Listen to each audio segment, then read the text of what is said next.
रात के लगभग 12 बज रहे थे कि तभी कुशल को उसकी पत्नी अनामिका के कराहने की आवाज़ सुनाई दी। वह तुरंत ही उठा और लाइट जलाई। उसने देखा कि अनामिका दर्द के कारण तड़प रही थी। यह देखते ही कुशल ने पूछा, अनामिका, बहुत दर्द हो रहा है क्या?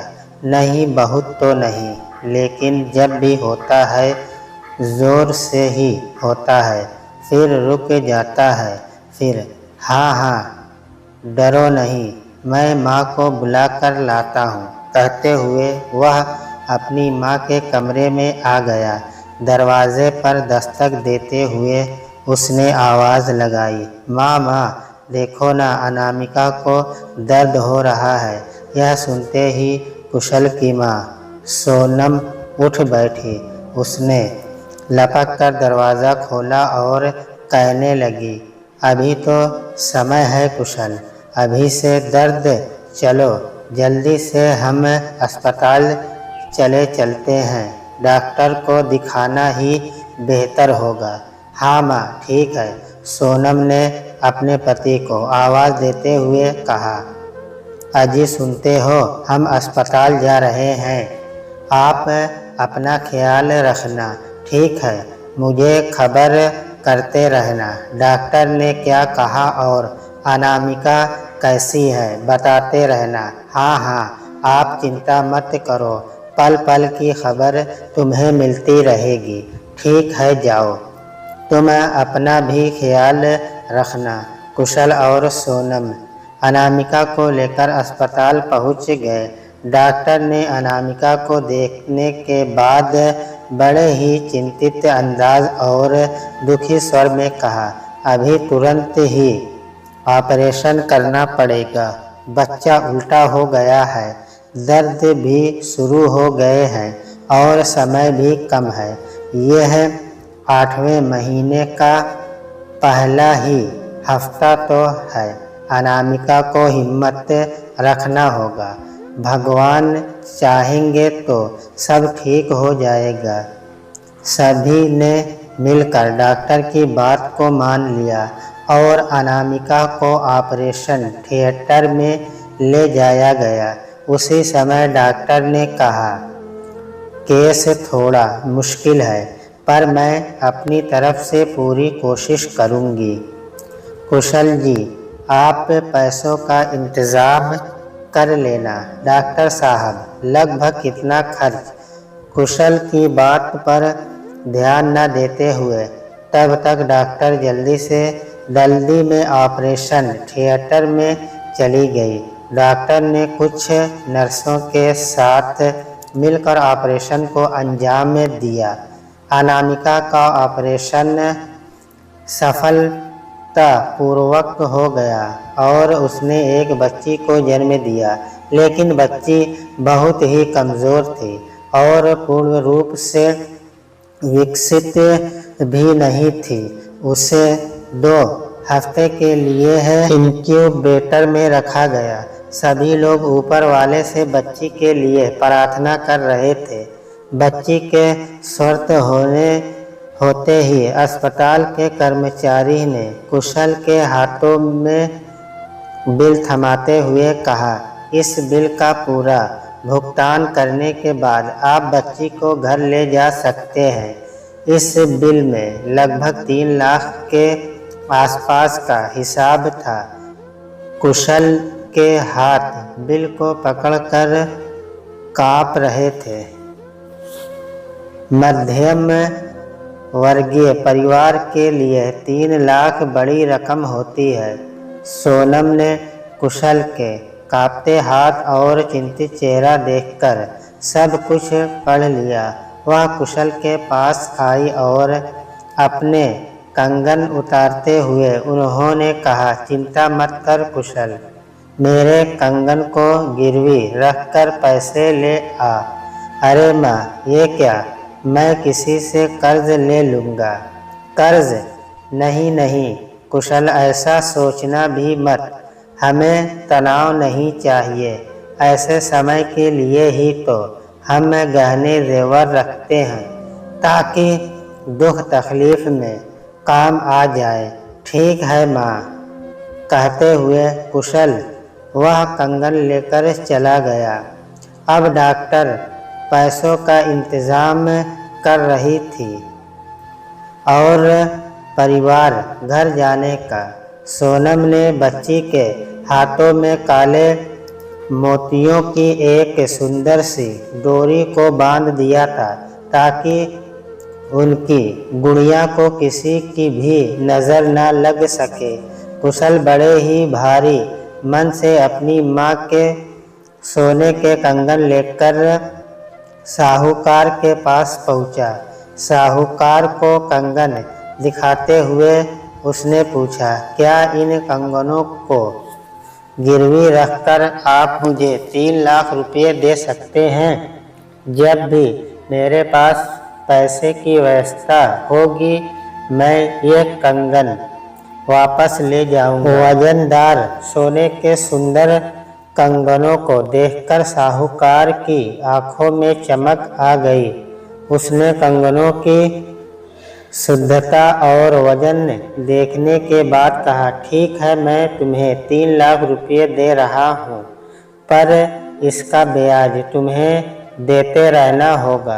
कुशल ने दुखी मन से कंगन उसे सौंप दिया और पैसे लेकर अस्पताल के लिए निकल गया। रास्ते में वह सोच रहा था कि माँ के उन कंगनों की कीमत तो अनमोल है। भगवान चाहेगा तो वह इन कंगनों को ज़रूर वापस लाएगा। अस्पताल पहुंचकर बिल का भुगतान कर अपनी नन्ही परी को लेकर वे सब अपने घर लौट आए। छोटी सी गुड़िया को गोद में लेते ही कुशल अपने सारे दुख भूल गया। आज उनके घर में गाना बजाना, मिठाई बांटना सभी कुछ चल रहा था। पूरा परिवार बेहद खुश था। बिटिया रानी का नाम सब ने मिलकर सारिका रखा। सारिका धीरे धीरे एक माँ की हो गई। उसने विकसित होने की रफ्तार भी पकड़ ली। वह जब भी हाथ पैर चलाती तो अपने हाथ पाँव में बंधे काले मोतियों की डोरी को देखकर बहुत खुश हो जाती। जैसे जैसे वह बड़ी हो रही थी उसके पहने ओढ़ने के शौक भी बड़े हो रहे थे।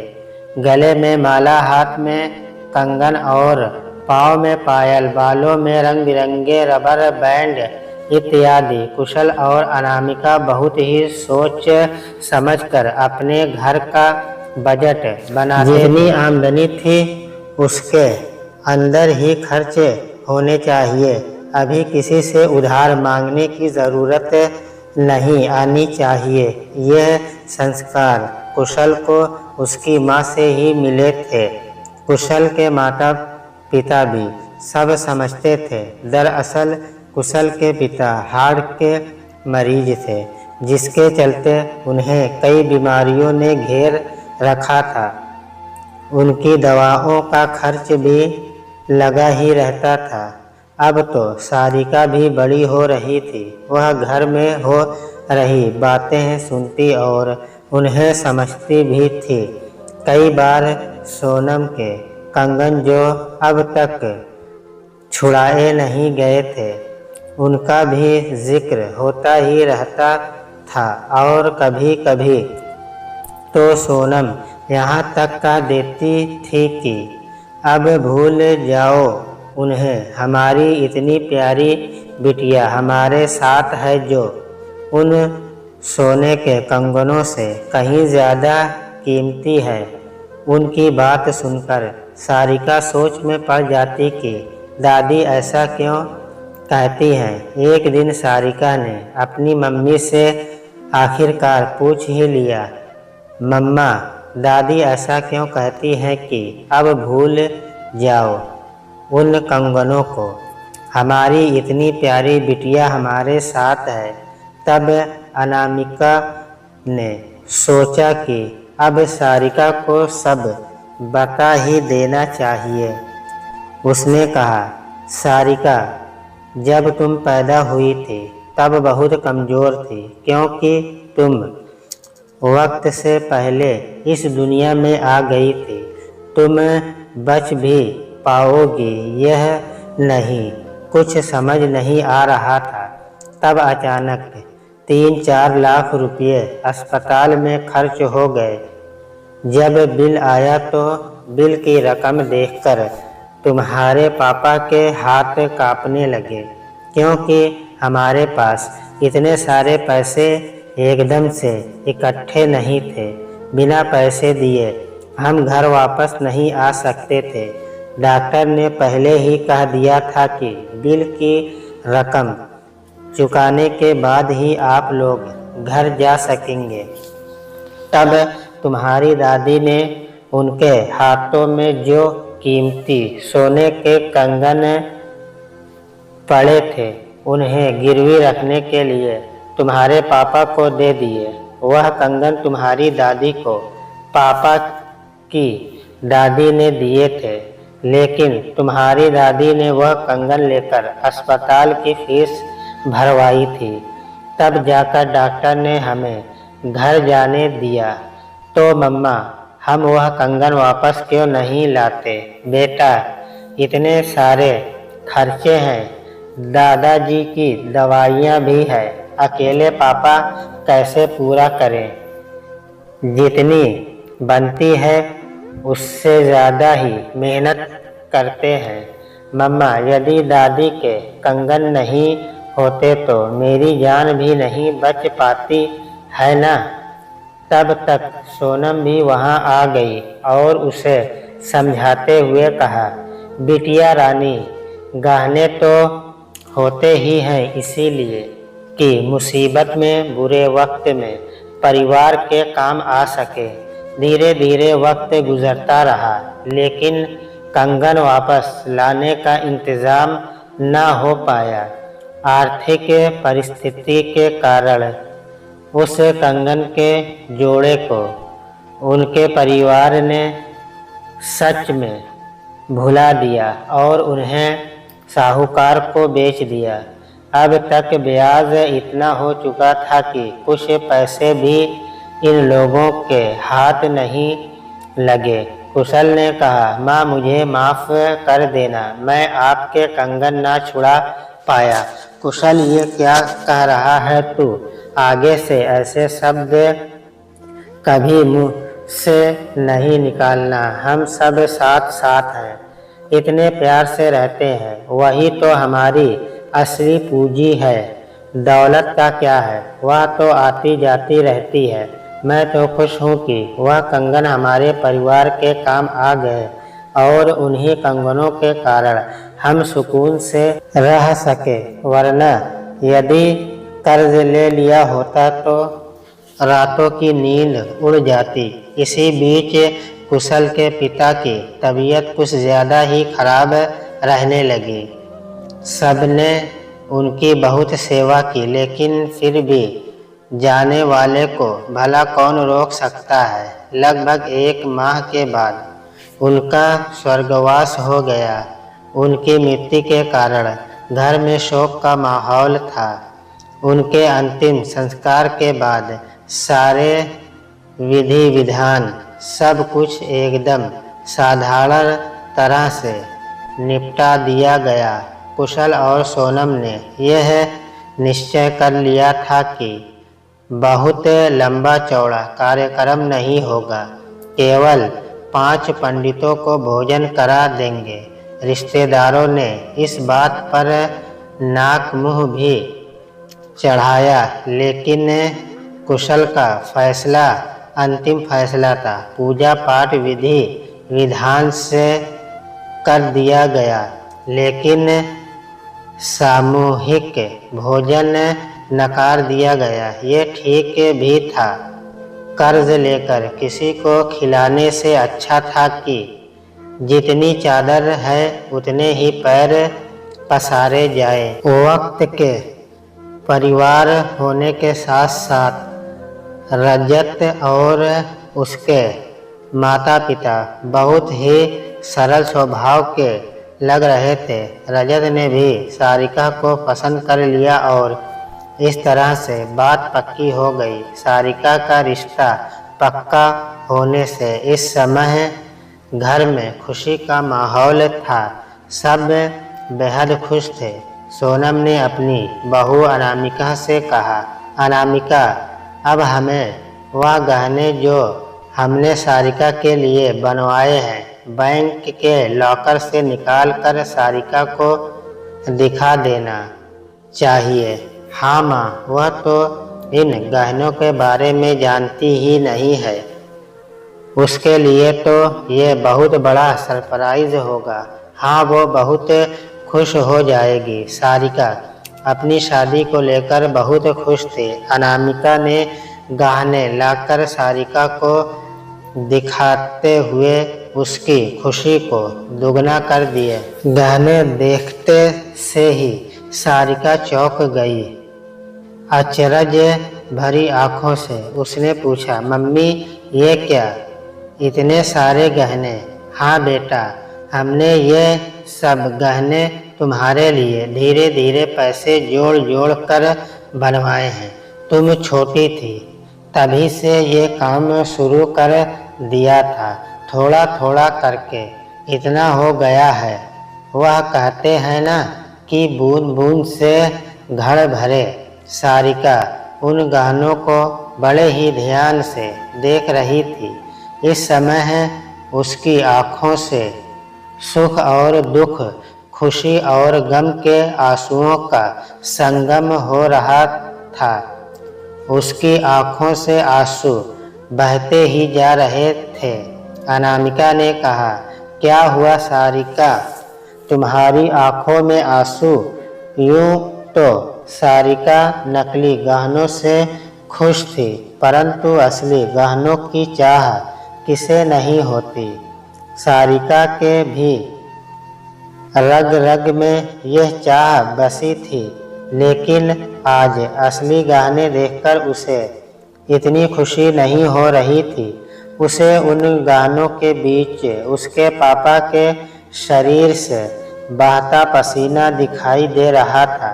सारिका जानती थी कि उसके माता पिता ने इतने गहने जोड़ने के लिए कितना त्याग किया है। उसने बचपन से अब तक देख रखा था कि मेहनत के हवन कुंड में उसके पापा मम्मी ने न जाने कितने सपनों की आहुति दी है। उनके सारे सपने किस तरह जलकर भस्म हो गए हैं। उनके आंसुओं को पोंछते हुए अनामिका ने कहा, बेटा तुम बिल्कुल चिंता मत करो। तुम्हें पापा ने कभी किसी से कर्ज नहीं लिया। जहाँ भी कटौती कर सकते थे वहाँ कटौती करके ये सब जोड़ा है। सारिका बेटा, ये तो वह पूंजी है जो केवल तुम्हारा शौक ही पूरा नहीं करेगी, बल्कि बुरे वक्त में काम भी आएगी। सोनम ने कहा, हाँ बिटिया, तुम्हारी मम्मी बिल्कुल ठीक कह रही है। लेकिन दादी, पापा मम्मा ने खुद के लिए कभी कुछ किया ही नहीं। सारिका, जब तुम माँ बनोगी ना, तब इन भावनाओं को अपने आप ही समझ जाओगी, उन्हीं में जियोगी और उन्हीं में खुश भी रहोगी। हर माँ बाप अपनी औलाद के लिए वह सब करता है जो खुद के लिए नहीं कर पाता। यही सच्चाई है बेटा। खुश रहो और खुशी से इन गहनों को स्वीकार करो। ठीक है दादी, कहते हुए सारिका उनके सीने से लग गई। आज सारिका बहुत खुश थी। आईने के सामने खड़े होकर वह खुद को निहार रही थी। कभी झुमकी कानों से लगाती, कभी सोने का हार गले में पहनकर खुश होती और कभी सोने की चूड़ियां पहनकर उन्हें खनाती।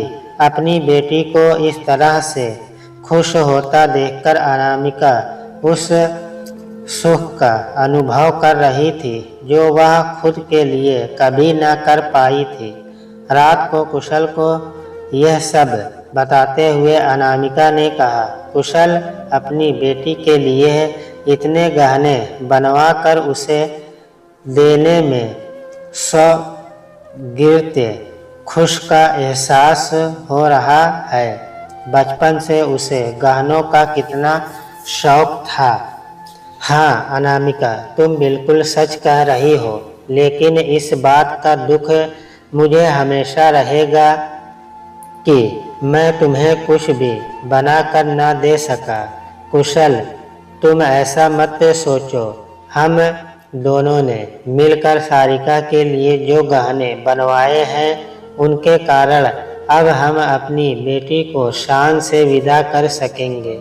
इस तरह से बातें करते हुए उन दोनों की आंख लग गई। सारिका और उनका पूरा परिवार आज रजत के घर मिलने आया था। घर के बाहर टैक्सी से उतरते ही उन्होंने आलीशान बंगला और उसके बाहर खड़ी दो कारें देखी। कुशल के मुंह से निकल गया, वाह, ये लोग तो काफी रईस लगते हैं। घर बाहर से इतना सुंदर है तो अंदर से तो और भी बढ़िया होगा, है ना अनु? हाँ, तुम ठीक कह रहे हो। सारिका की तरफ देखते हुए कुशल ने कहा, राज करोगी हमारी बेटिया? सारिका ने शर्माते हुए कहा, क्या पापा, आप भी? अब तक रजत और उसके मॉम डैड उन्हें लेने घर के बाहर आ गए। उनको बड़े ही सम्मान के साथ अंदर आने के लिए कहते हुए रजत के डैड अजय ने पूछा, घर ढूंढने में ज़्यादा तकलीफ तो नहीं हुई? नहीं अजय जी, मैप में देखते हुए आए हैं। हाँ भाई, आजकल यह बड़ी सुविधा हो गई है। जी बिल्कुल सही, सुविधा तो बहुत हो गई है। एक अकेले मोबाइल से कितने काम आसान हो जाते हैं। तब तक रजत की मॉम सोनिया ने कहा, अरे बैठिए ना आप लोग। अंदर आते ही ड्राइंग रूम की खूबसूरती देखकर अनामिका के मुंह से अनायास ही निकल गया, आपका ड्राइंग रूम बहुत ही सुंदर है। कितने सलीके से जमा है, हर चीज एकदम परफेक्ट है। अरे आइए ना अनामिका, मैं आपको पूरा घर दिखाती हूँ। आओ सारिका, तुम भी आओ। सोनिया उन्हें अपना घर दिखाने लगी। उधर रजत की बेचैनी बढ़ती जा रही थी। वह मन ही मन सोच रहा था, मॉम भी क्या सारिका को क्यों ले गई? देखेंगी ना बाद में, उसे तो जीवन भर यही रहना है। वह बार बार उस तरफ देख रहा था। कुशल और अजय दोनों ही उसकी बेचैनी को समझ रहे थे। तभी अजय ने आवाज लगाई, अरे सोनिया, सारिका को तो बाहर भेज दो, उसे कुछ वक्त रजत के साथ समय बिताने दो। हाँ ठीक है, बस हम लोग आ ही रहे हैं, इतनी भी क्या जल्दी है? अरे भाई, जल्दी हमें नहीं, किसी और को है, रजत ने कहा। अरे पापा, मैंने कहाँ कुछ कहा? रजत बेटा, तुम्हारी जीभ नहीं, तुम्हारी आंखें सब कह रही है। तब तक सारिका ड्राइंग रूम में आ गई। अजय ने कहा, जाओ तुम दोनों कुछ देर बाहर घूम आओ। सारिका और रजत घूमने चले गए। उधर शादी की तारीख और सारे विधि विधान पर चर्चा होने लगी। दहेज के नाम पर अजय ने साफ साफ कह दिया, हमें दहेज नहीं चाहिए, बस सारिका सबको प्यार से लेकर चले, वही हमारा दहेज होगा। अरे समधी जी, आप इस बात की बिल्कुल भी चिंता मत करो। मेरी बेटी है ही ऐसी कि सबका दिल जीत लेगी। आप देख लेना, वह सब के मन में बस जाएगी। 15 दिन के बाद शादी का मुहूर्त निकल आया। दोनों परिवारों में शादी की तैयारियां जोर शोर से चल रही थी। एक तरफ सब कुछ हाई फाई था, कीमती था, तो दूसरी ओर सब कुछ साधारण और सस्ता, सुंदर, टिकाऊ था। दोनों परिवारों के बीच ये बहुत ही बड़ा फासला था, पर दिल मिल गए तो फिर फासला कहाँ नजर आता है। खैर, विवाह खुशी और उल्लास के साथ, पूरे विधि विधान के साथ पूरा हो गया।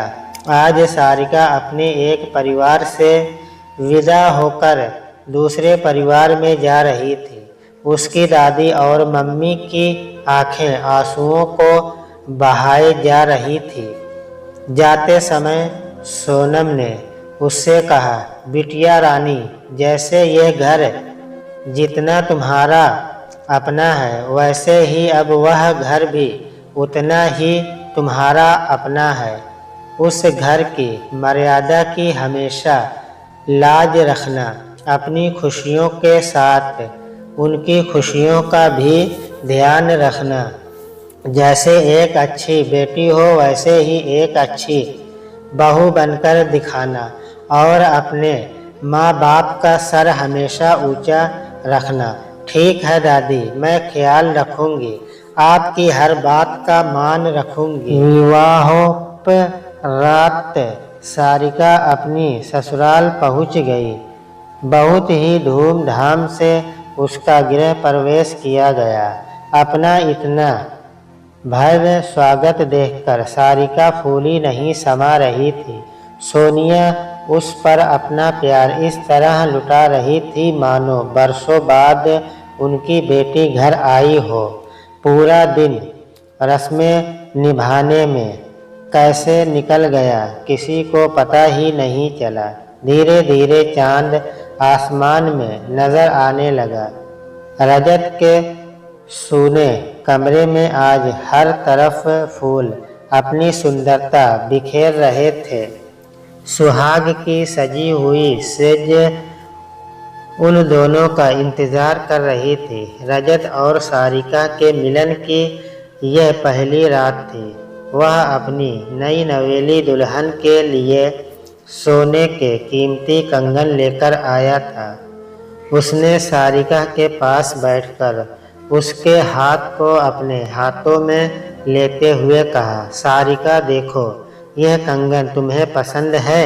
सारिका ने जवाब देते हुए कहा, पसंद तो बहुत है, लेकिन अभी इतनी क्या ज़रूरत थी?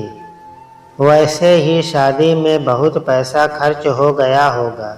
नहीं सारिका, वक्त की नज़ाकत को समझना ज़्यादा ज़रूरी होता है। पैसा तो हाथ का मैल है, आता जाता रहता है, लेकिन यह दिन आज के बाद कभी नहीं आएगा। इस दिन को हमें यादगार बनाना है, और वह ऐसे ही तो नहीं बन जाएगा ना। सारिका तन से एक होने से पहले मन से एक होना चाहती थी। उसने रजत से कहा, रजत, मुझे लगता है इस रात को यादगार बनाने के लिए सबसे पहले हमें एक दूसरे को अच्छे से जान लेना चाहिए। कुछ देर बात करते हैं। हाँ ठीक है सारिका, तुम बिल्कुल ठीक कह रही हो। उसके बाद वे काफ़ी रात तक बातें करते रहे और फिर एक दूसरे की बाहों में खोकर हमेशा हमेशा के लिए एक दूसरे के हो गए। दोनों ही परिवार बहुत खुश थे। एक अपनी बेटी देकर तो दूसरा इतनी प्यारी बेटी लेकर सारिका भी इतना प्यार करने वाला परिवार पाकर बहुत खुश थी। उसके पति रजत के अलावा उसके साथ ससुर भी उससे बहुत प्यार करते थे, बिल्कुल अपनी बेटी की तरह। सारिका की सासू माँ ने उसे कीमती सोने की चैन और ससुर जी ने झुमकी उपहार स्वरूप दी। एक हफ्ते के बाद सारिका अपने मायके पहुंची। उसे देखकर घर में सभी के चेहरे खुशी से झूम रहे थे। बेटी की खुशी से बड़ा आखिर और क्या हो सकता है। सारिका भी अपनी ससुराल की तारीफ करते न थकती। सारे किस्से वह सुनाती ही जा रही थी। कुशल, अनामिका और सोनम अब अपनी बेटी के लिए चिंता मुक्त हो गए थे। लेकिन इंसान जैसा सोचता है, जैसा चाहता है, जरूरी तो नहीं कि सचमुच में वैसा ही हो। 15 दिन अपने मायके में रहने के पश्चात सारिका वापस अपनी ससुराल आ गई। यहाँ आने के बाद उसे जाने से पहले जैसी खुशी कहीं नजर नहीं आ रही थी। ऐसा लग रहा था मानो वह कहीं जाकर छुप गई है। अजय और सोनिया धीरे धीरे आपस में कुछ बातें करते और यदि उस समय सारिका वहां आ जाती तो बातों को उलट पलट कर दिया जाता या वह अचानक ही चुप हो जाते। सारिका को समझ नहीं आ रहा था कि बात क्या है, परेशानी क्या है, क्योंकि उसके साथ तो किसी का भी व्यवहार नहीं बदला था। सब उसे बहुत प्यार करते थे, उसका ख्याल भी बहुत रखते थे। इस उदासी का कारण सारिका जानना चाह रही थी, लेकिन कोई उसे कुछ भी नहीं बता रहा था। पर हाँ, वह महसूस कर रही थी कि कुछ तो गड़बड़ है। लगभग 3 हफ्ते इसी तरह गुजर गए। सारिका की बेचैनी अब तो बढ़ती ही जा रही थी। आखिरकार जब उससे रहा नहीं गया तो उसने रात को रजत से पूछ लिया, रजत, क्या मैं इस घर की मेंबर नहीं हूँ? अरे यह कैसा प्रश्न है सारिका, यह क्या पूछ रही हो तुम? यह तुम्हारा ही तो घर है, फिर आप सब मुझसे क्या छुपा रहे हो? मुझे पता है कुछ तो परेशानी है जिसने हमारे घर की खुशियों को निगल लिया है। रजत, मैं जानना चाहती हूँ वह परेशानी क्या है।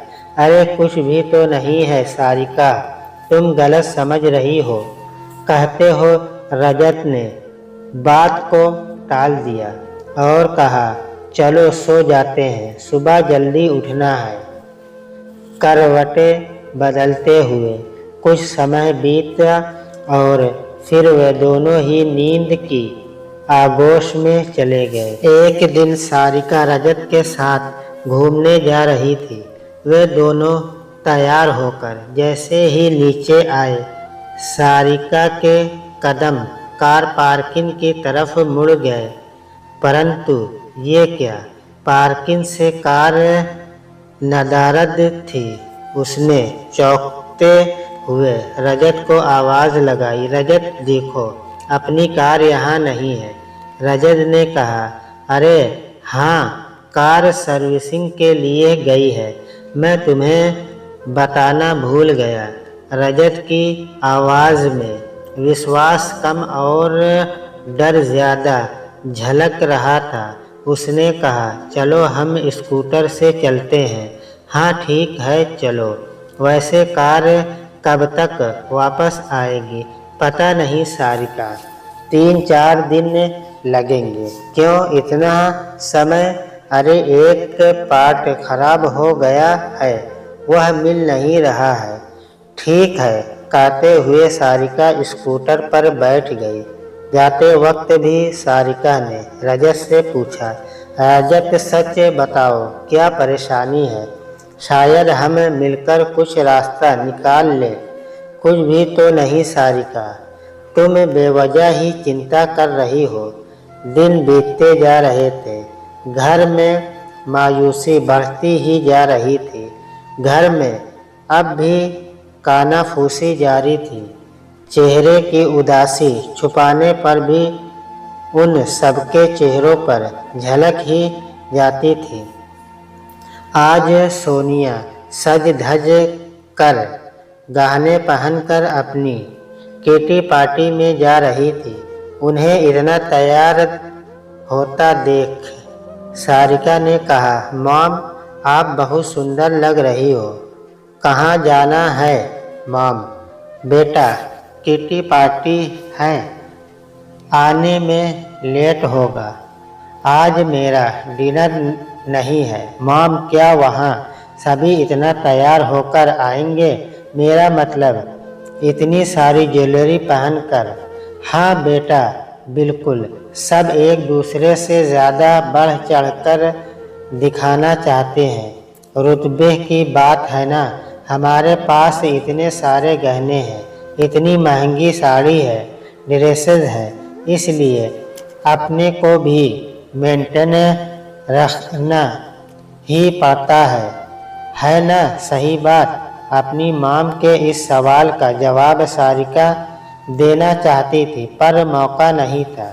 उसने इसलिए बात को टालते हुए कहा, पर माम आप सच में बहुत ही खूबसूरत लग रही हो। कहते हुए वह कमरे में चली गई। अब सारिका घर में अकेली थी। तभी डोरबेल बजी। सारिका ने जाकर दरवाज़ा खोला। सामने कुरियर वाला खड़ा था। उसने सारिका से कहा, मैडम जी यहाँ अपने हस्ताक्षर कर दीजिए और यह लिफाफा ले लीजिए। ठीक है, कहते हुए सारिका ने हस्ताक्षर किए और दरवाज़ा बंद करके अंदर जाकर उसने वह लिफाफा खोला।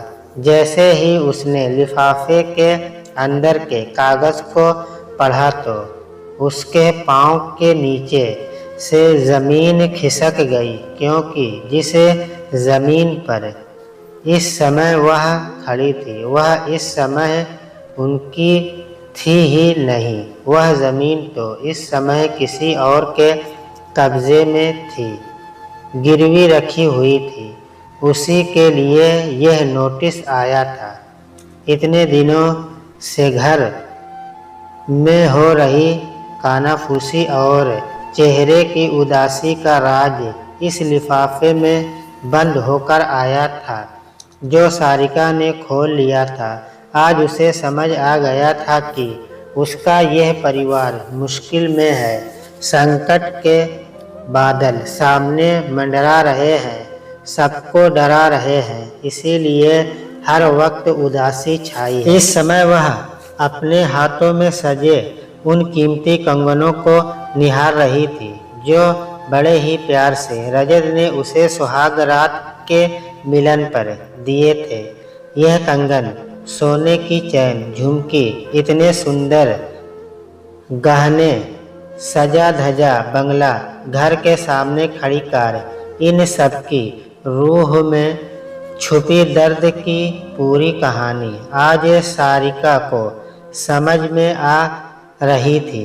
झूठी शान और दिखावा किस तरह घर को और घर वालों को कमज़ोर कर रहा है। दिख रहा था उसके शरीर पर जो गहने थे, भले ही उनमें कितना ही प्यार क्यों ना हो, सारिका को आज वह उसके बदन पर बोझ की तरह लग रहे थे, मानो उनके वजन से वह दब रही थी।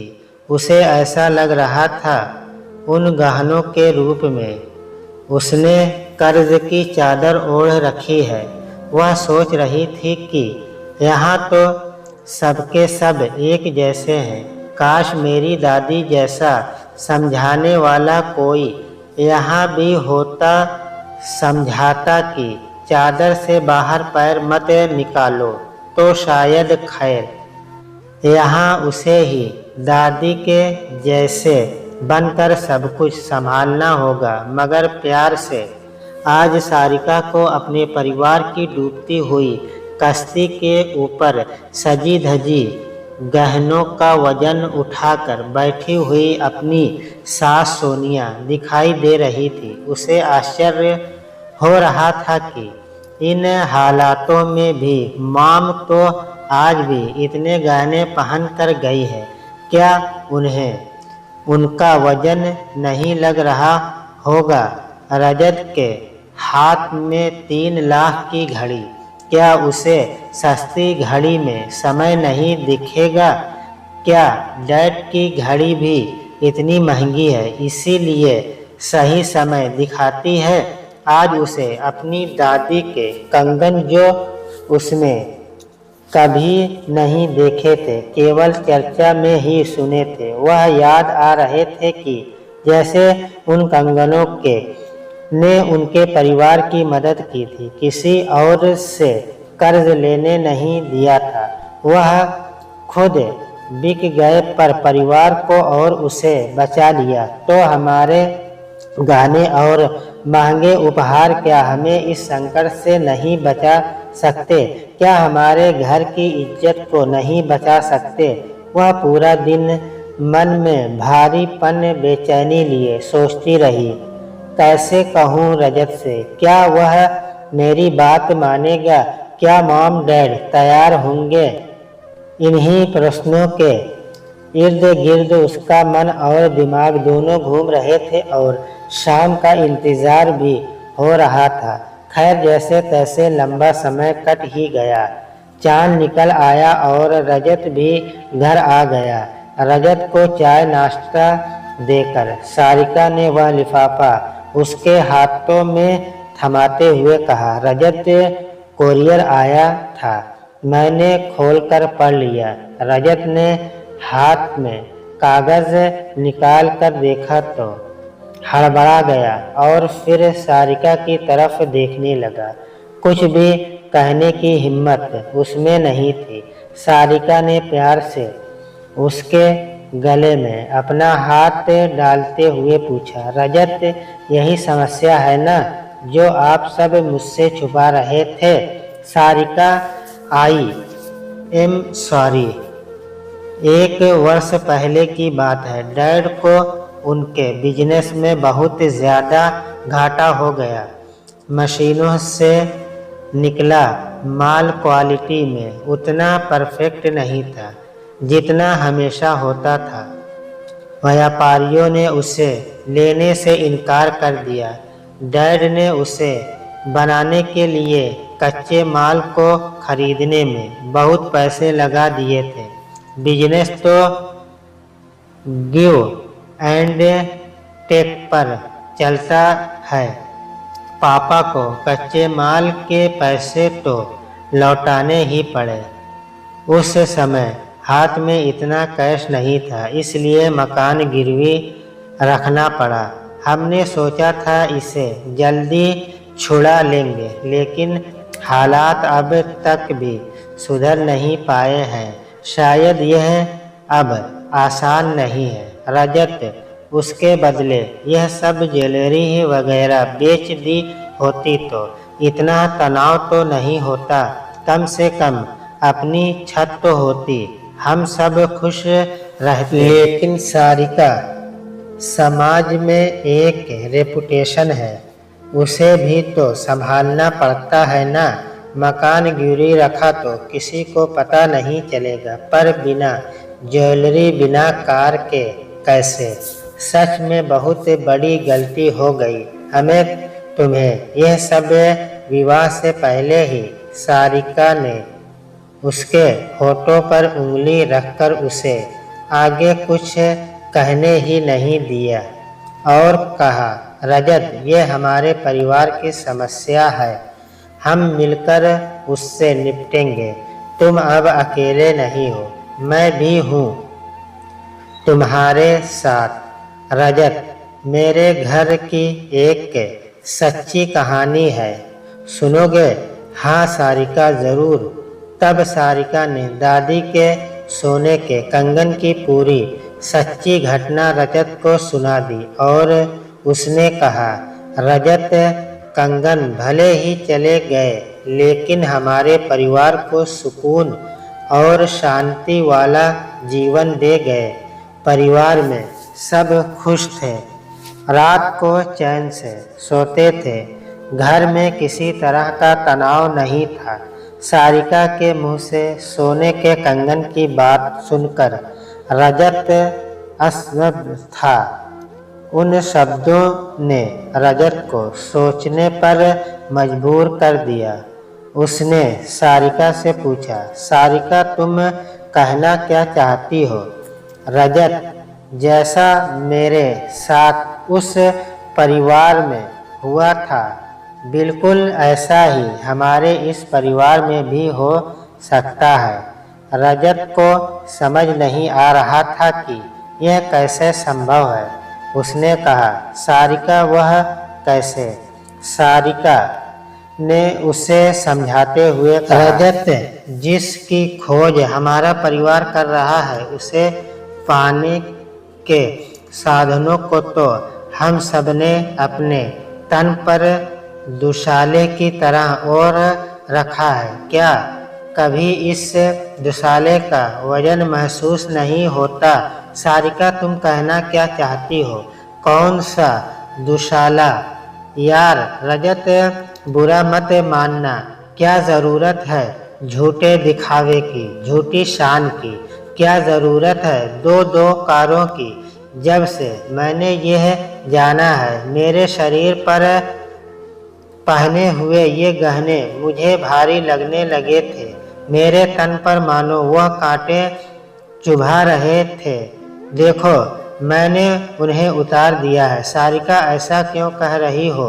रजत, यह 3 लाख रुपए की घड़ी तुम्हारी कलाई पर तुम्हें चुभती नहीं? उसे पहनने से क्या बहुत इज्जत मिल जाती है?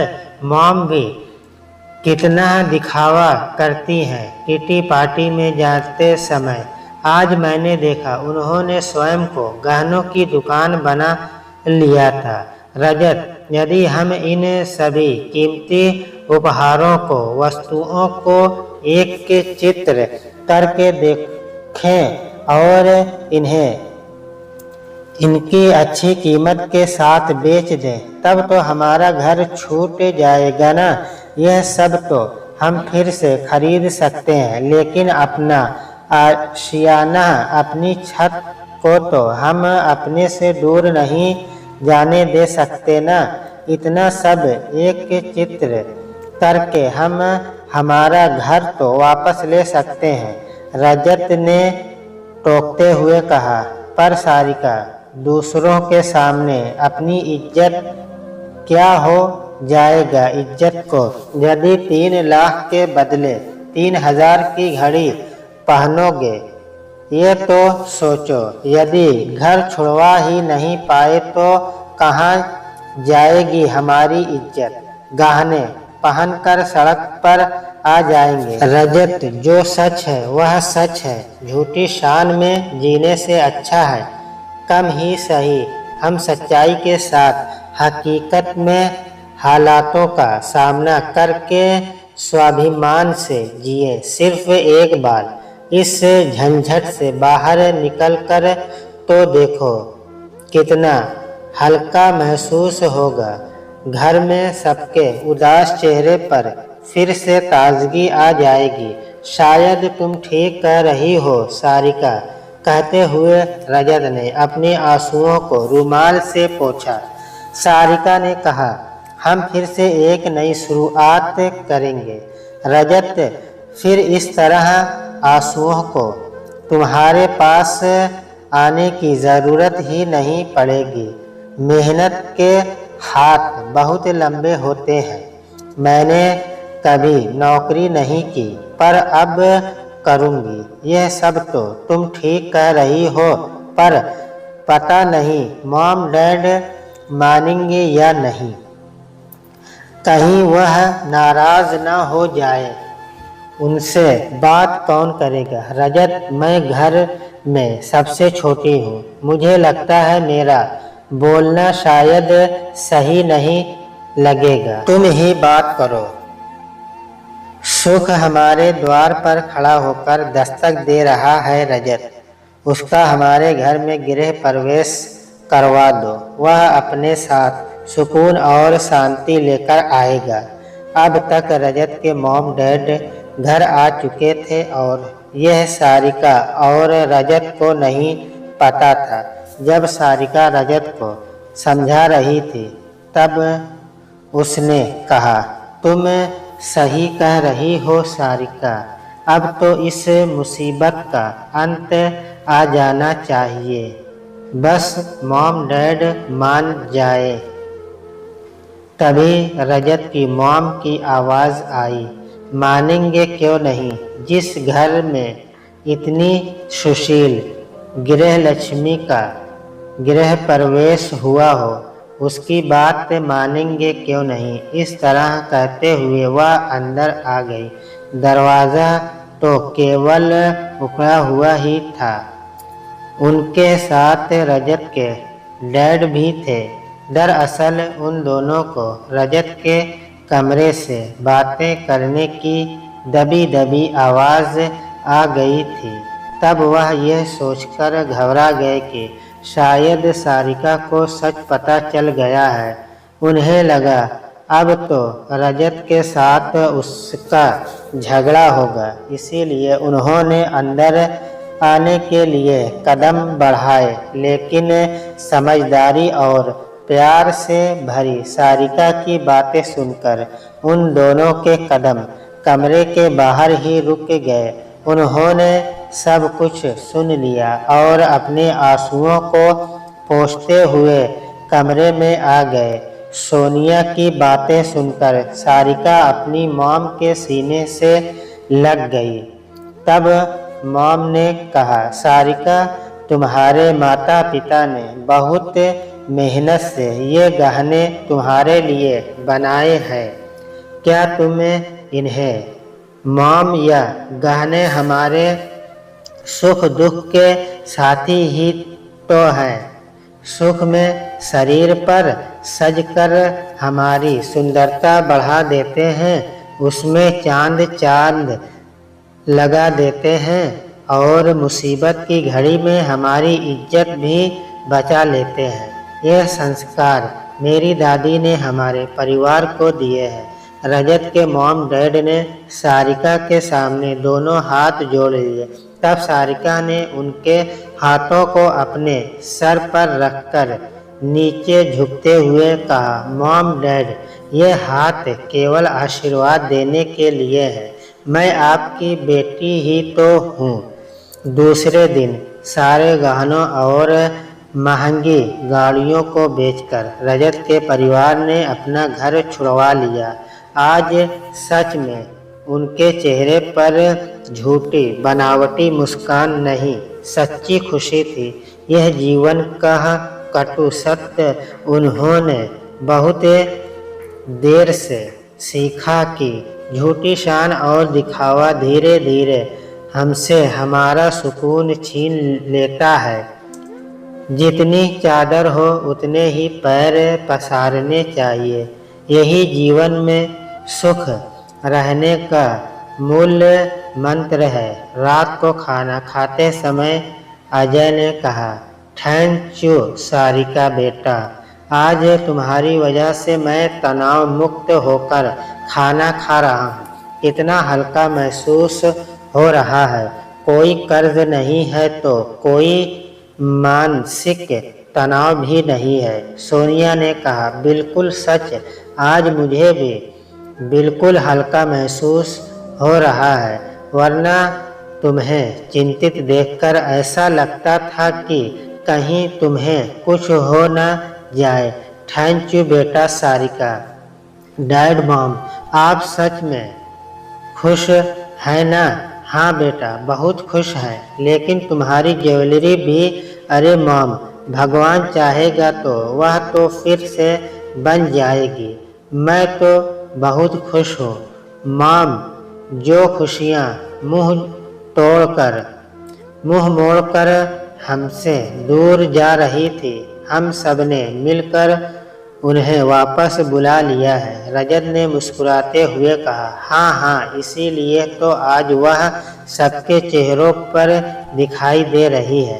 तभी अजय ने कहा, जिसके परिवार में इतनी प्यारी बेटी आ गई हो, वहाँ से खुशी भाग कैसे सकती है। अब तो वह हमेशा हमारे साथ ही रहेगी। अजय की बात सुनकर सारिका बहुत खुश हो गई और तब उसे उसकी दादी के शब्द याद आ रहे थे, जब उन्होंने कहा था, जैसे एक अच्छी बेटी हो वैसे ही वहाँ एक अच्छी बहू बनकर दिखाना और उस घर की मर्यादा की हमेशा लाज रखना। अपनी खुशी के साथ उन सभी की खुशियों का भी ध्यान रखना। तभी रजत ने कहा, चलो सोते हैं, गुड नाइट मॉम डैड। कहते हुए वह सोने अपने कमरे में गए।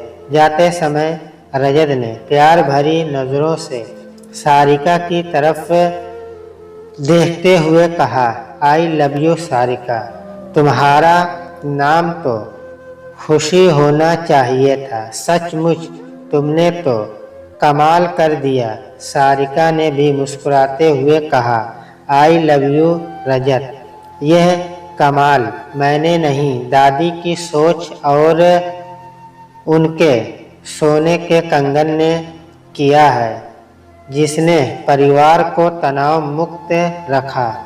उसके बाद रात के अंधेरे में वह दोनों एक दूसरे के आलिंगन में खो गए। आज जिस जमीन पर वह सो रहे थे, वह सच में पूरी उन्हीं की थी।